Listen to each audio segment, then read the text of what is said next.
gente, boa noite. Estava com saudades. Quem estava? Levante a mão, vamos ver. Nossa. Começamos o ano mentindo bem, né?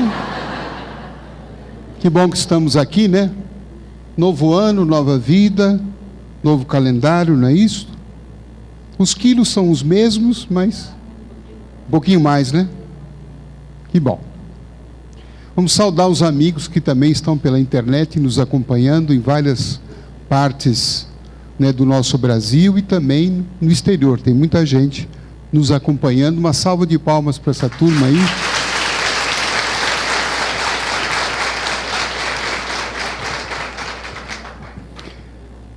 Quero conversar com vocês. Reservei um capítulo aqui do livro Jardim da Minha Vida. Capítulo que creio que pode nos ajudar muito. E o título dele é Legal para Você. Ser legal para você. Nós vamos tentar entender isto. E nós partimos a reflexão desse capítulo a partir de um pensamento do Espírito Emmanuel, psicografado por Chico Xavier, que diz o seguinte, preste bem atenção: ante as provas e tribulações que nos cerquem. Quem é que está com prova e tribulação? Levante a mão, vamos ver. Tem gente que não levantou. É uma questão de tempo, tá? Então, ante as provas e tribulações que nos cerquem, aceitemo-nos como somos, a fim de extrairmos de nós com sinceridade o máximo de bem de que sejamos capazes. Eu fiquei matutando sobre esse pensamento vários dias, para tentar entender o que é que o Espírito quis dizer aqui para nós. Porque ele começa assim: ante as provas e tribulações que nos cerquem. O que eu esperava que ele fosse dizer depois? Tenha paciência, né? Tenha esperança. Não. Ele fala, ante as provas e tribulações, aceitemo-nos como somos. Eu fiquei, o que tem que ver uma coisa com a outra? Vocês não acham? O que tem que ver as minhas provas e tribulações com a recomendação que eu devo me aceitar, como eu sou? Uma recomendação muito sui generis, porque o mundo não quer que a gente seja como a gente é, concorda? Nem a gente aceita a gente como a gente é. Estou errado ou não? Quando você se olha no espelho,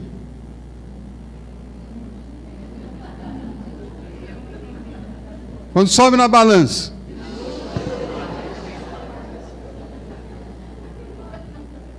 quando passa dos 50, eu não sei o que é isso ainda, mas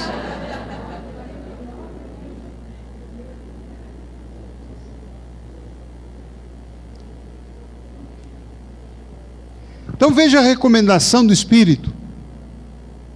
Muito interessante isto. Porque parece, e nem a própria religião às vezes está fora disso, que muitas vezes a própria religião está querendo que a gente seja uma pessoa diferente daquilo que a gente é. Não é isso? Mas vem esse Espírito luminoso e fala assim: aceite você como você é. É claro que ele não para, tem uma vírgula depois disso. Mas ele falou uma coisa fundamental. E por que ele relaciona provas e tribulações com a necessidade de autoaceitação? E eu fiquei matutando. E aí então tive duas ideias, possíveis compreensões. O dia que eu encontrar com o Emmanuel, eu vou tirar isso a limpo com ele para saber, né? Mas eu creio. Por que ele relacionou uma coisa com outra? Primeiro, porque Essas provas e tribulações estão em nossa vida por que razão? Foram mandadas. Alguém falou, nós escolhemos, ou talvez nós atraímos. Às vezes até no mundo espiritual nós escolhemos. Eu vou dar um exemplo muito interessante, que pode ser um consolo ou um desastre para nós. No livro Missionários da Luz, Chico Xavier e Espírito André Luiz, tinha uma senhora ali que estava para reencarnar, uma mulher. E antes de reencarnar, já era um espírito com uma certa evolução. Ela foi num departamento lá do mundo espiritual para saber como ia ser o corpinho dela aqui na Terra.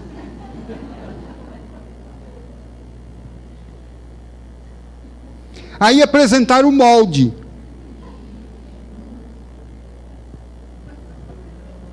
E ela virou para o espírito ali responsável, o técnico, espírito Manassés, e falou assim para ele, ó, ele falou, gostou do molde, do figurino, do modelito, e ela com toda uma consciência muito profunda disse o seguinte, eu gostei, está ótimo, mas eu vou requerer uma alteração. Qual? Veja, ela disse o seguinte, nas minhas últimas experiências na Terra, eu reencarnei como mulher, e fui uma mulher muito sedutora. Eu era muito bonita, linda, maravilhosa, desfilava, e com isto eu arrasei muitos corações, destruí muitos homens, como costuma acontecer com as mulheres, não é? E eu me perdi pela sedução da vaidade. Eu achava que a beleza era tudo. Então eu conversei com os mentores aqui, e eles falam assim para mim, olha, você vai voltar para a Terra, cuidado com essa questão da beleza. Por isso, então, estou vendo esse meu modelito, que está ótimo, mas eu vou querer um reparo. Eu vou querer, estou pedindo que as minhas glândulas da tireoide e paratireoide não sejam tão perfeitas. Elas não funcionem tão bem, a fim de que eu tenha uma forma mais redonda, uma forma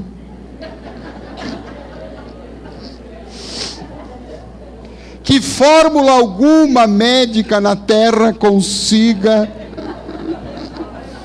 retirar a minha ligeira obesidade. Manassés ouviu, consultou o prontuário dela e disse, tens razão, vamos fazer essa modificação. Então, como disse a nossa amiga Magda, né? Ela escolheu na Terra vir gordinha, com problema de tireoide. Desde que nasceu já tem problema de tireoide. Faz tratamento, melhora, mas não cura.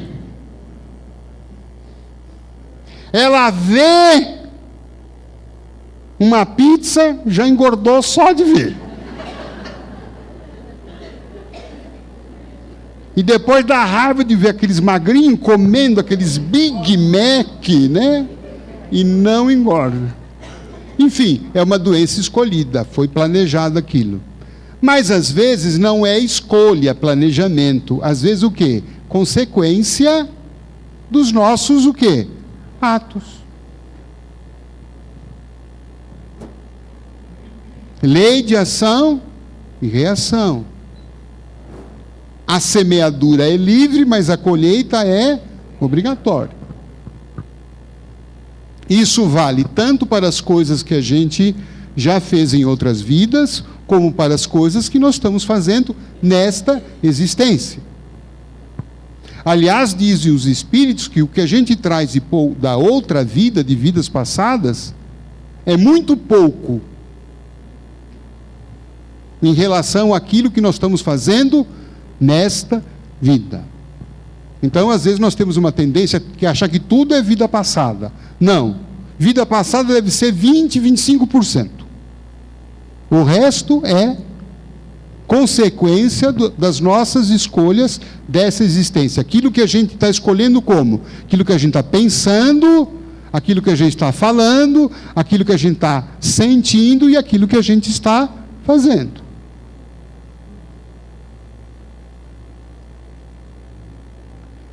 É uma constatação chata, não é? Que a gente estava louco para ouvir no centro espírita que o nosso problema foi alguém que mandou. Não é isso? Ah, foi uma macumba. 80% das pessoas que às vezes me procuram, me escrevem, falam, contam que a vida está um horror, mas aí conta. Assim, eu estou desconfiado que tem fulano, beltrano, porque tem um parente que tem ali, que era ligada, cuja cunhada era amiga de uma mãe de santo e não sei o quê, e eu estou achando que... O que você acha, De Luca? Falou, olha, isso pode até acontecer. Isso pode até acontecer. Porque o Chico dizia, quando perguntaram para ele, Chico Xavier, Chico, macumba pega?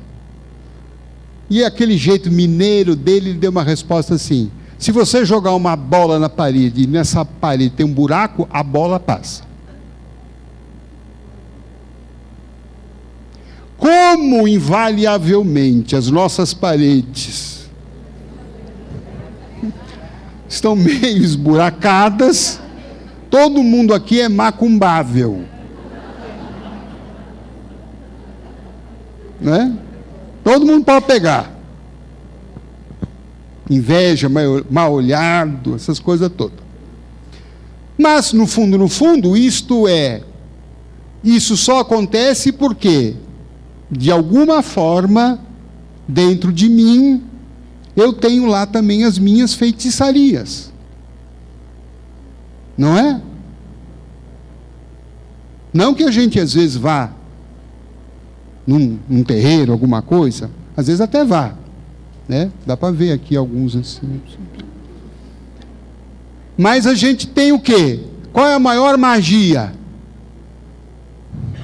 Pensamento. Sabe qual é a magia mais perigosa, gente? Ódio. O ódio. Você percebe que o ódio, você não consegue se desligar da pessoa? Isso é energia. Então, nós também temos as nossas pragas. Não temos? Se Deus quiser, Ele vai pagar porque Ele fez. E a gente acha que é praga do bem, porque a gente colocou Deus no meio da história. Né? E quando acontece alguma coisa ruim para aquela pessoa, a gente sente um bem-estar. Não sente? Ah, aconteceu com ele, faliu. Ah. Não é? A gente é feiticeiro também. E quando a gente quer encantar uma pessoa, quer conquistar uma pessoa, não é? A gente vira uma outra pessoa que a gente não é. Aliás, namoro e noivado, bem que noivado acho que é uma coisa que já não existe mais, né? namoro é uma fase do quê? De encantamento. Você vai enfeitiçar o outro, tentando convencê-lo que você é a melhor opção do mercado.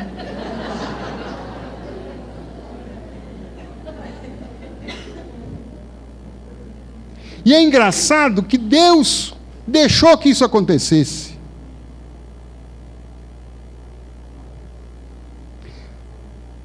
O namoro é uma obsessão divina. Vamos imaginar duas pessoas que, tiveram uma relação, não se deram bem, ficaram magoados, um machucou o outro, um matou o outro. Vamos imaginar, um matou o outro. Desencarnaram. Como é que vai ficar essa história? Vocês acham? Vão ter que se acertar. Está no Evangelho. Não ficará pedra sobre pedra. Não sairás da terra enquanto não pagar o último centavo. Se fosse centavo, estava bom ainda, né? Duro que o negócio deve ser euro hoje. Mas, enfim.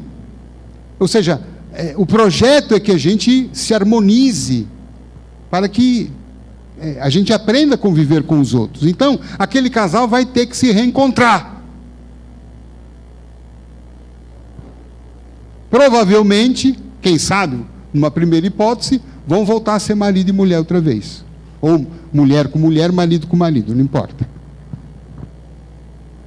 Você imagine, se não fosse o encantamento, quando um se aproximar do outro, vai vir o quê?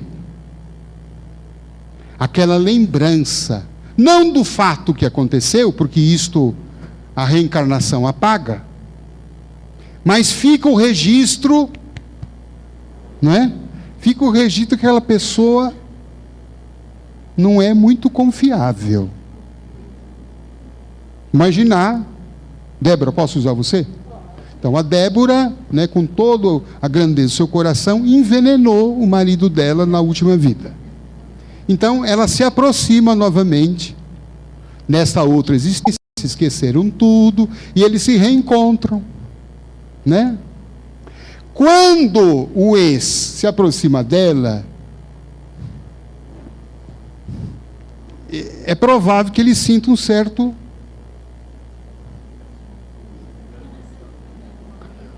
me deu uma dor de estômago quando vi aquela pessoa. Mas aí vem a obsessão do namoro, o encantamento,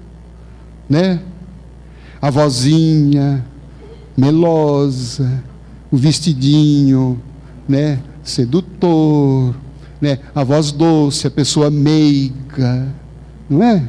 Delicada, que tem palavras boas, que topa tudo, que aceita tudo. Eu tenho um jogo sexta-feira, vai com Deus. E o cara fala, nossa, esta é a mulher da minha vida. Não é? Mas esta obsessão termina quando? Quando casa. Aí começa o quê? Começa a desobsessão.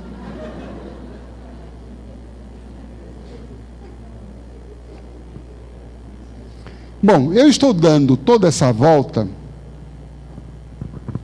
para dizer o quê? Que quando a gente se depara com essa situação das provas e tribulações, e quando a gente se depara com a constatação de que a gente, na grande maioria dos casos, nós somos o responsável por tudo isso, não é alguma coisa gostosa de se ouvir. Concorda? O espiritismo é para poucos. Muita gente ainda gosta de ser iludida. É o diabo, é o Satanás, é a macumba, é não sei o quê, é que tem inveja, é que o mundo é ruim, está todo mundo contra você, porque você nasceu azarada, você nasceu no Brasil, foi morar em Itaquera ainda, você quer o quê da vida? Quer dizer, esse discurso que a gente gosta de ouvir. Percebe? É um discurso que a gente não tem nada a ver com a história. Eu sou uma vítima disso tudo. E o Espiritismo diz: não é vítima coisa alguma. Você é o quê? Ou nós somos. Eu sou o construtor, eu sou responsável por essa história. Não é gostoso de ouvir, não é agradável.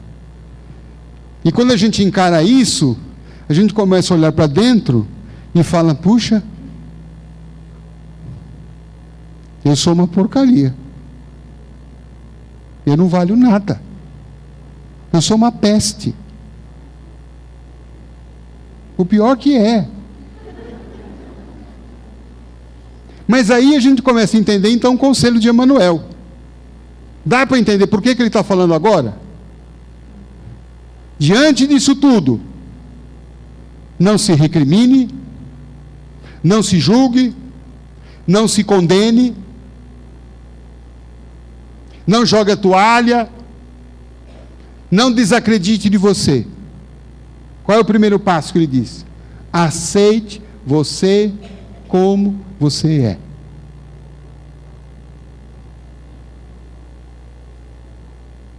Muito terapêutico isso. Por quê? Sem essa autoaceitação, a gente vai entrar num processo de inimizade íntima. Ao invés de a gente ser amigo de si mesmo, nós vamos ser o quê? Inimigos. Nós vamos perder uma coisa fundamental em qualquer relação amorosa, que é a admiração. Quando se diz no relacionamento, acabou o amor, leia-se, acabou a admiração. O que é que Emmanuel está querendo restabelecer em nós? A admiração por nós. Apesar da peste que nós somos. Apesar dos nossos erros, das nossas quedas, das nossas bobagens, dos nossos equívocos.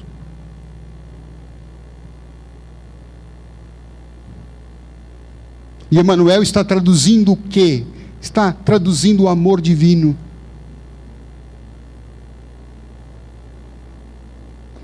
Por conta de todos os nossos erros, do nosso passado, de outras vidas, é claro que a gente fez muita coisa boa, mas a gente também fez muita atrapalhada.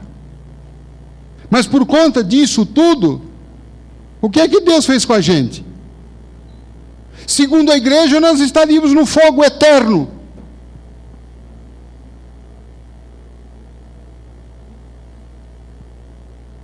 Mas Jesus diz que Deus é Pai. E o Espiritismo então mostra por que Deus é Pai. Porque apesar dos pesares, apesar das nossas quedas, Deus está nos dando uma nova chance. Uma nova oportunidade. Por quê? Porque Deus é Pai, porque Deus nos ama, e Ele sabe o que Ele fez. Ele sabe que a obra dEle é boa. E sabe que erros são naturais na nossa caminhada evolutiva. A história humana é uma história de erro. Começou tudo com quem? Adão e Eva. Estava ali um paraíso. Podia fazer de tudo. Só não podia fazer uma coisa. O que era? Comer a maçã. O resto podia fazer tudo. Podia namorar todo dia, podia beijar, podia casar, podia transar, podia... tudo. Você só não podia comer maçã.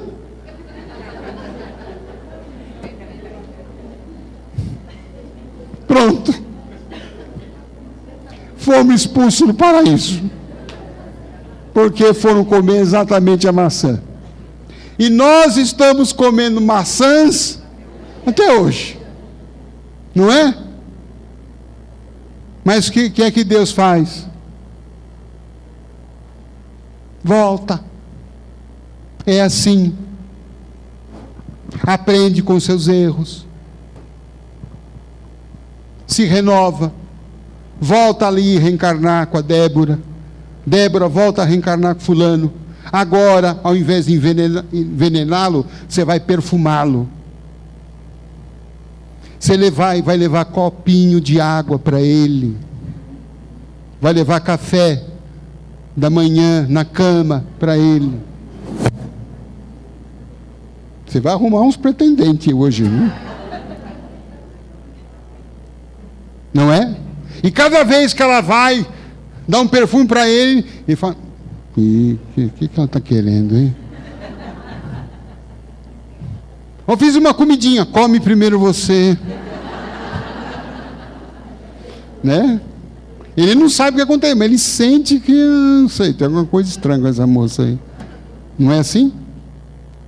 Então a misericórdia divina, refletindo que Deus é amor, nos possibilita voltar, não só para consertar os erros das vidas anteriores, mas também para refazer os caminhos que nós estamos tomando nessa existência. Chico Xavier diz assim: todo dia é dia de renovar o destino. Eu achei isso formidável. Todo dia é dia de renovar o destino. Então, destino é alguma coisa que a gente constrói. Não importa tanto o erro cometido, mas importa a capacidade que cada um tem de refazer a sua história. E isso começa com o primeiro passo, que é a aceitação de si mesmo. Ou seja, aceitar como eu sou. Eu ainda não sou um Chico Xavier, eu não sou Bezerra de Menezes, eu não sou Madre Teresa de Calcutá. E nem tenho essa proposta de terminar essa vida sendo isto. Mas eu posso ser um pouquinho melhor. Eu posso melhorar um pouco. E onde que eu devo melhorar? Vamos ter muita atenção nas áreas onde estão surgindo os nossos problemas. Porque elas que estão indicando quais são as nossas áreas ainda frágeis.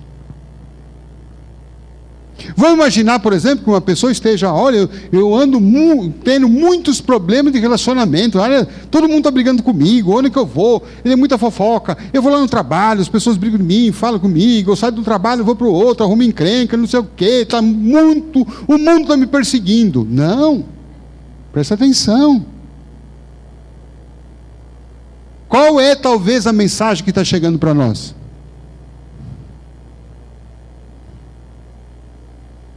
Eu preciso melhorar os meus relacionamentos. Eu preciso ser uma pessoa que seja mais fácil de lidar com os outros.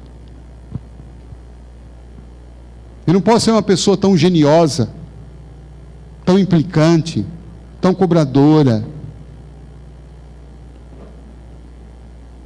A gente tem que ler os fatos. Estou com dificuldade de encontrar meu progresso profissional. Eu já tentei de tudo, mas nada dá certo. Aí às vezes eu pergunto para a pessoa: quantas vezes você tentou? 2 vezes. 3 vezes. Tentou de tudo? Não. Isso indica então que eu preciso ser mais o quê? Perseverante. Jesus falou: aqueles que perseverarem até o fim. Olha, até o fim.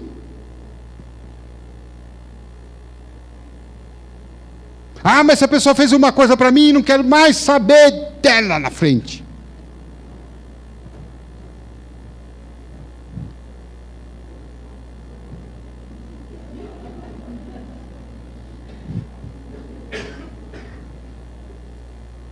Onde está a perseverança?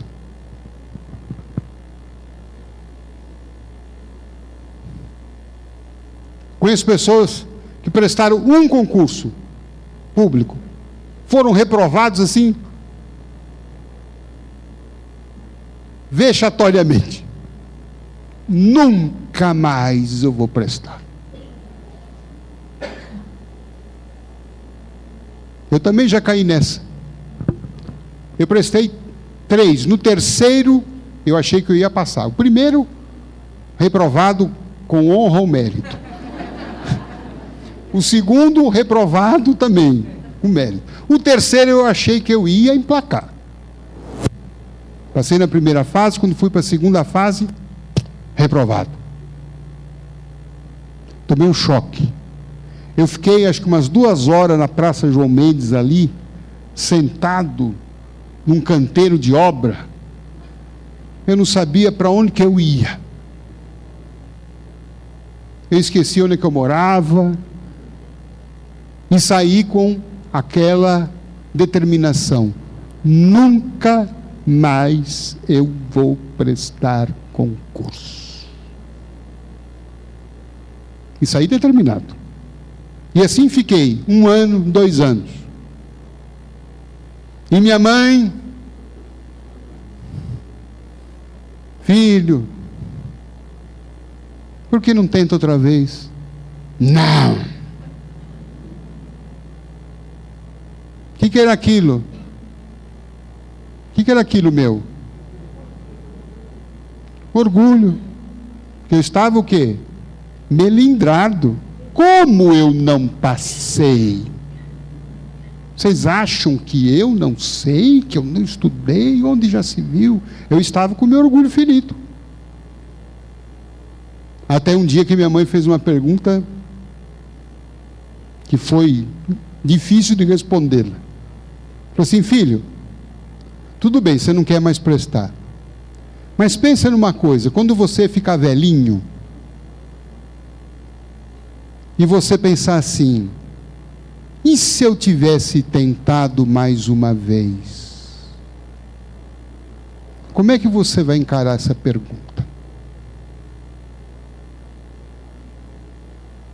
Aí eu falei: bom, eu percebi que me deu uma coisa ruim no peito, né? Falei: um remorso. Um remorso. Me senti mal. Pensa naquilo que você está querendo desistir. Pensa quando você ficar velhinho, não falta muito, mas tudo bem. Né? Como é que a gente vai se sentir? Puxa, e se eu tivesse tentado mais uma vez?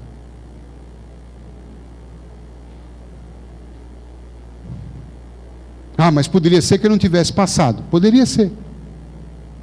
Mas pelo menos, velhinho, eu ia dizer: tentei de tudo. Fiz de tudo. E aí então, depois de 2 anos, eu fui lá e me inscrevi outra vez. Último dia para inscrição. Fechava às 16 horas. Eu 15 horas e 59 minutos na porta. Entro, não entro. Aí lembrei da mãe. Olha o velhinho. Entrei. Fiz inscrição. Fui o último inscrito do concurso. E fui, nem dei bola, nem fui estudar.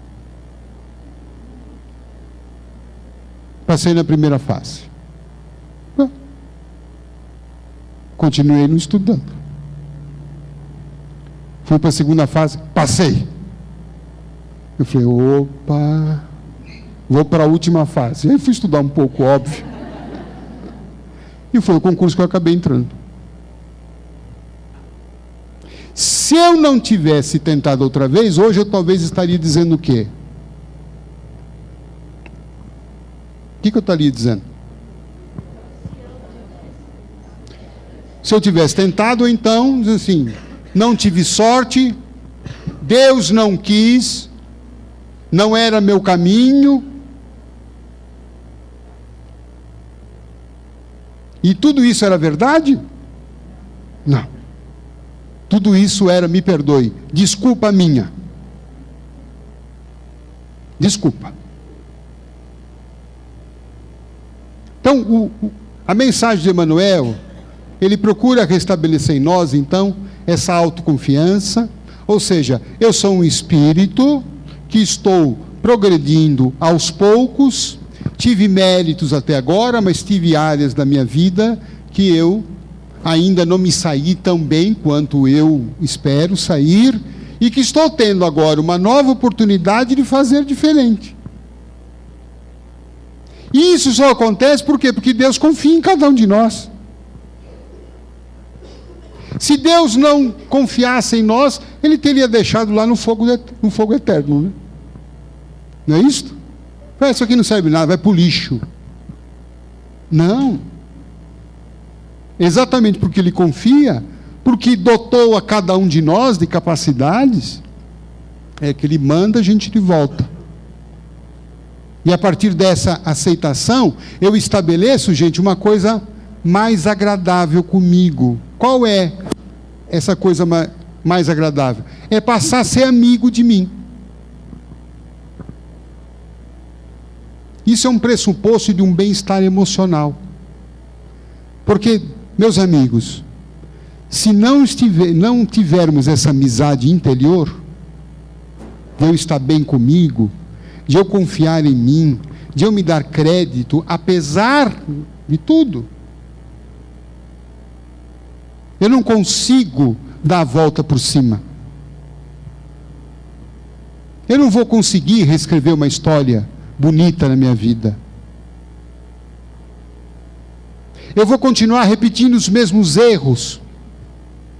Porque esse discurso, eu não presto, eu não valho, eu não mudo, eu sou uma besta, eu sou um idiota, eu sempre faço as coisas erradas. Isso nos eleva ou nos deprime? E quem é que deprimido vai conseguir dar a volta por cima? Ninguém.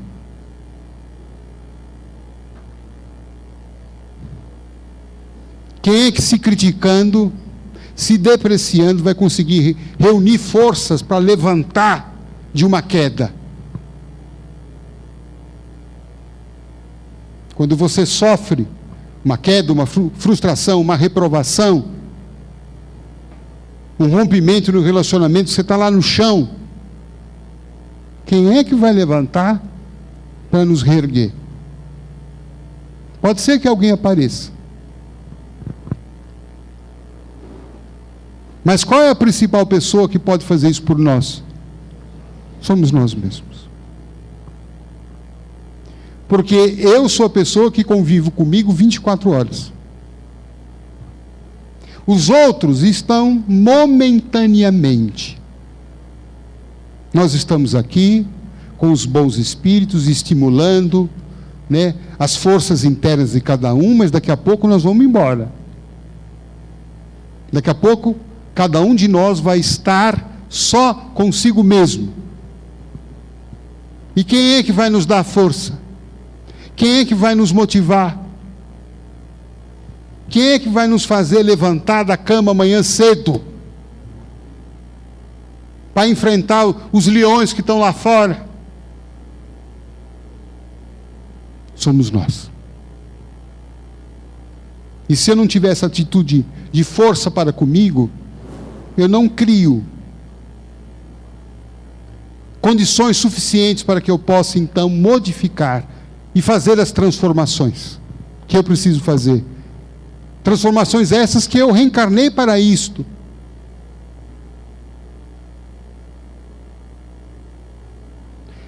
Autoaceitar-se, ser amigo de si mesmo, não é passar a mão na cabeça nossa quando a gente estiver errado.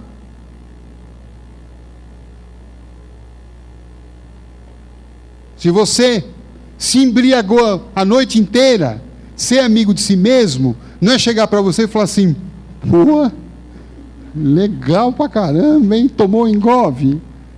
Toma engove, um antes e um depois. Tá bom? Isso é ser amigo de si mesmo? Como é que é ser amigo de si mesmo? Ou, vamos pensar na outra hipótese, como é que é ser inimigo de si mesmo nessa circunstância? E você olhar para você e falar assim, você é um bêbado, alcoólatra, cachaceiro. Você não vai para lugar nenhum. Você não vale nada, você não presta. Isso ajuda? Não. Quem quer ser amigo de si mesmo nessa hora? Fala, meu, você exagerou, hein? Você passou da conta. Você está fazendo mal a você. Você está querendo compensar uma frustração com a bebida. Vamos encontrar um outro caminho para você superar essa dor. Vamos tratar bem de você. Hoje vai ser um outro dia. Isso que nós precisamos ter. E é muito interessante que a partir disso nasce uma lei. Que o mundo me trata como eu me trato. Se eu sou cruel comigo, se eu sou pesado comigo, se eu sou extremamente rigoroso comigo, esta vai ser a minha lei. Você será julgado como julga a si mesmo. E o mundo vai passar a agir assim comigo.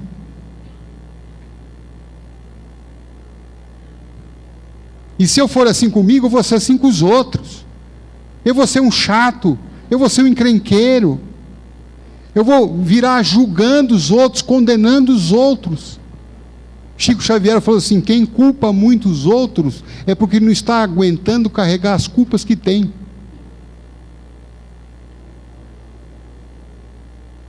Muito interessante isso, né?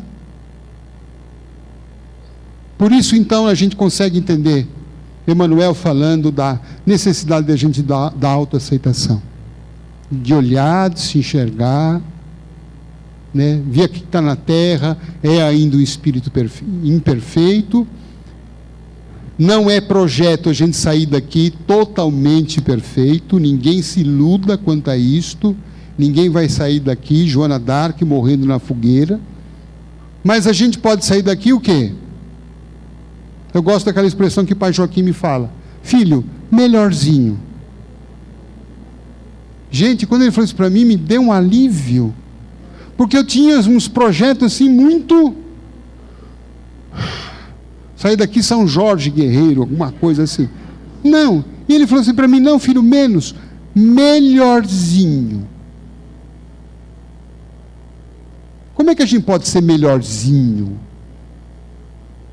Em que áreas, por exemplo, a gente pode ser melhorzinho? Alguém gostaria de falar? Sentir assim você, hein?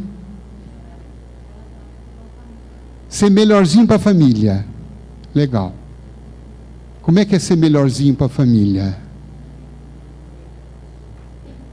O que a gente faz com a gente? Emmanuel falou.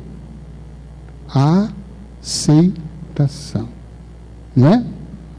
Então a gente pode ser melhorzinho com a família, o quê? Aceitando. Já pensou?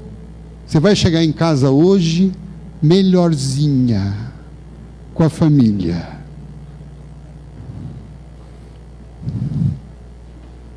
Não vá mais encarnar a Joana d'Arc lá em casa, colocar fogo. Você vai ver o povo, cada um de um jeito. E você vai ficar assim.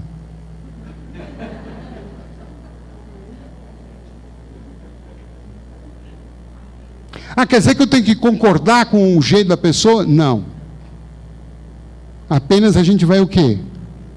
Aceitar. Ele é assim. Porque no fundo, muitas vezes a gente está querendo que a família fique boa, não é por conta deles. É para a gente não ter trabalho. Vamos falar a verdade.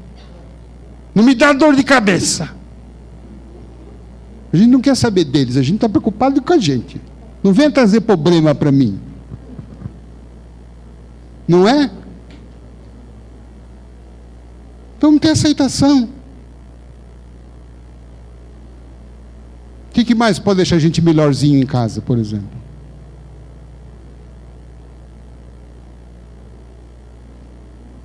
Vai, confessa. Vamos, confessa.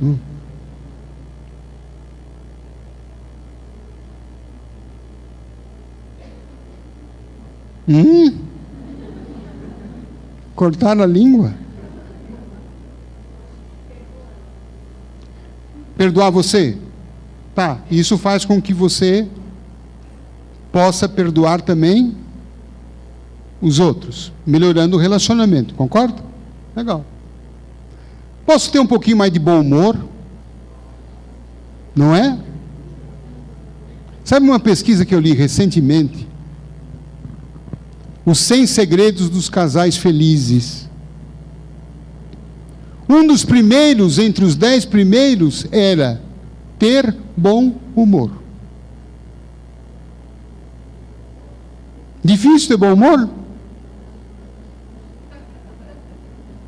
Por que a gente está mal-humorado? Às vezes estamos com a gente mesmo, né? Não é isso? Ter um pouco mais de bom humor, um pouco mais de leveza em casa, não levar as coisas tão a sério. Tem um senso, né, em que você releva um pouco as coisas. A hora que você vê lá um filho, né, como dizia uma amiga minha, aperreado, você vê aquele filho doido, não sei o quê. Ô menino, você está hoje, hein?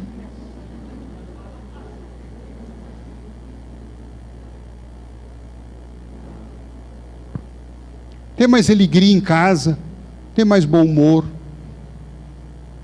Isso são formas de a gente melhorar. E isso vale, então, em todos os setores. Como é que eu posso ser melhorzinho lá no meu trabalho? Como é que eu posso ser um cidadão melhorzinho? Não é? Melhorzinho no trânsito. Por exemplo, como é que seria ser melhorzinho no trânsito? Agradecer quando é fechado? Isso é ser melhorzão, né?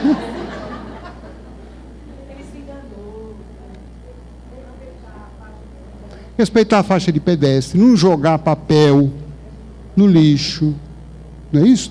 Não querer ser fominha, né? Achar que a pista só serve para nós, né? Que nem uma pessoa que eu conheço que anda no meio das duas faixas, das duas pistas. Ela ocupa as duas pistas. Vocês conhecem alguém assim?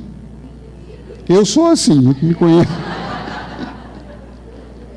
Mas como eu sou fominha, né? Eu quero andar aqui no meio, acho que a avenida é para mim. Não é? É uma radial só para mim. Verdade. Não é?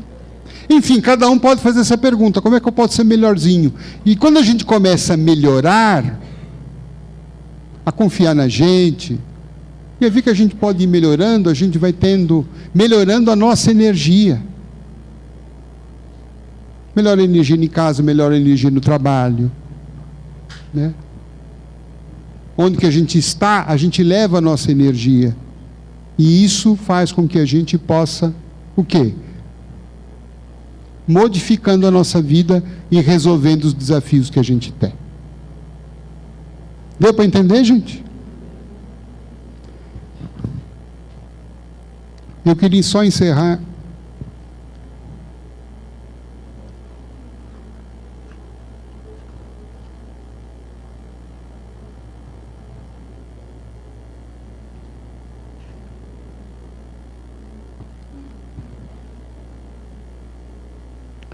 Você não é capaz de tudo, mas pode fazer algo a mais do que tem feito. Você não será a pessoa mais maravilhosa do universo, mas pode ser um pouquinho melhor do que tem sido. Você não é capaz de mudar o mundo, apesar do Raul Seixas, mas pode certamente mudar algo em seu mundo interior. Você ainda não chegou à idade espiritual de amar a todas as pessoas do mundo, mas tem plenas condições de amar a si mesmo, apesar do ontem, apesar das nossas quedas, mas sobretudo com a perspectiva de que eu sou um ser eterno, criado por Deus, não do barro da terra, mas sim da luz das estrelas. Brilha a tua luz.